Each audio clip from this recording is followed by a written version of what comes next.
Oke, baik. Kita akan lanjut dari materi yang sebelumnya, yaitu tentang basic life support. Kita akan lanjut ke tindakan selanjutnya, yaitu korban dengan tidak ada atau dicurigai cedera tulang belakang, maka bebas jalan nafas yang sudah kita jelaskan minggu yang lalu ya. Nah, ini dia kelanjutannya, yaitu gambar dari airways ya. Kemudian ini breathing. Nah, di sini berikan ventilasi sebanyak 2 kali. Nah, pada breathing, pemberian ventilasi dengan jarak 1 detik di antara ventilasi ya. Nah, ventilasi yang kita berikan itu volume tidal yang masuk itu harus adekuat ya untuk pemberian mulut ke mulut. Nah, itu ventilasi yang kita berikan ya, itu melalui mulut ke mulut. Nah, itu harus kuat ya. Nah, makanya pada saat kita memberikan nafas buatan itu harus benar-benar maksimal gitu ya. Nah, adapun langkahnya, kalau pemberian mulut ke mulut itu langkahnya adalah pastikan hidung korban itu terpencet rapat hidungnya ya. Jangan nanti kita berikan lewat mulut terus tidak maksimal masuknya gitu ya. Nah, kita harus pencet rapat-rapat hidungnya, kemudian ambil nafas seperti biasa, jangan terlalu dalam. Buat keadaan mulut ke mulut yang serapat mungkin, kemudian berikan 1 ventilasi tiap 1 detik ya, tiap 1 detik sekali, 1 detik sekali. Nah, itu dia yang dikatakan.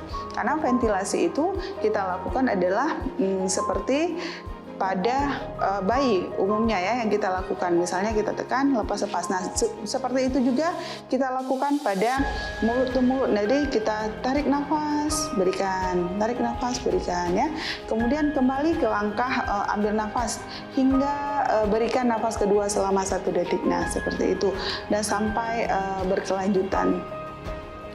Nah, ini dia gambarnya ya, dari cara kita memberi nafas dari mulut ke mulut ya. Jika tidak memungkinkan untuk memberikan pernapasan melalui mulut korban, dapat dilakukan pernapasan mulut ke hidung korban juga bisa ya. Jadi tidak hanya mulut ke mulut, tapi mulut ke hidung juga bisa. Untuk pemberian melalui bag mask ya, itu ada memang alatnya ya, bag mask ya. Pastikan menggunakan bag mask dewasa dengan volume 1-2 liter agar dapat memberikan ventilasi yang memenuhi volume tidal sekitar 600 ml ya. Nah, setelah terpasang airways, maka ventilasi dilakukan dengan frekuensi 6-8 detik per ventilasi ya, atau sekitar 8-10 nafas per menit, dan kompresi dada dapat dilakukan tanpa interupsi.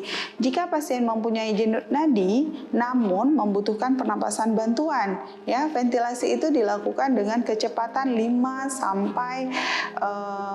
detik ya per nafas, atau sekitar 10-12 nafas per menit, dan memeriksa kembali denyut nadi kembali setiap 2 menit apakah sudah berfungsi dengan baik ya, sudah berdenyut dengan baik. Alhamdulillah, berarti sudah berhasil. Nah, jika tidak, maka kita lanjutkan lagi untuk 1 siklus perbandingan kompresi dan ventilasi adalah 30:2 ya.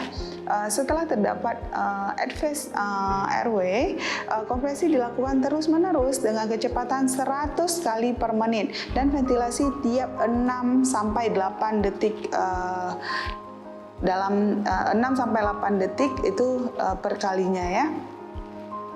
Oke, baik. Nah, di sini ada RGP.